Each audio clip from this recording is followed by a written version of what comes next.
Hi friends, అన్ని కిచెన్కి స్వాగతం. టుడే రెసిపీ వచ్చేసి కొబ్బరి పులిహోర అండి. దానికి కావాల్సిన పదార్థాలు ఇక్కడ నేను కడాయి తీసుకొని 3 స్పూన్ ఆయిల్ వేసుకొని వేడి చేసుకున్నానండి. దాని తర్వాత మనము ఇక్కడ ఆయిల్ వేడెక్కిన తర్వాత జీలకర్ర, ఆవాలు, పచ్చిమిరపప్పు, మినపప్పు, ఇంకా పల్లీలు, ఎండుమిర్చి కూడా వేసుకొని దూరగా వేయించుకోవాలి. చాలా టేస్టీగా ఉంటుంది. పిల్లలు కూడా చాలా ఇష్టంగా తింటారండి. దీంట్లో పసుపు యాడ్ చేయకూడదు. అన్ని పులిహోరలలో మనం పసుపు యాడ్ చేస్తాం కదా, దీంట్లో చేయకూడదు.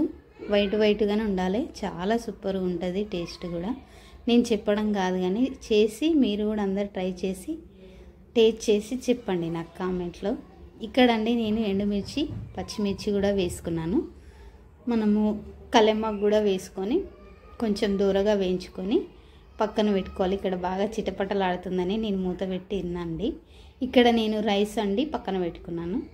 ఇప్పుడు మనం ఉడికించిన రైస్ ఇక్కడ కడాయిలో ఈ పోసులో వేసుకొని 1 టీ స్పూన్ ఆఫ్ సాల్ట్ వేసుకోవాలి. 1 టీ స్పూన్ ఆఫ్ సాల్ట్ వేసుకొని మనం సన్నగా తురిమి పెట్టుకున్న పచ్చి కొబ్బరి ఉంటుంది కదండి, ఆ పచ్చి కొబ్బరి కూడా దీని మీద వేసుకొని బాగా అన్నీ కలిసేలాగా కలుపుకోవాలి. టేస్ట్ సూపర్ ఉంటుంది.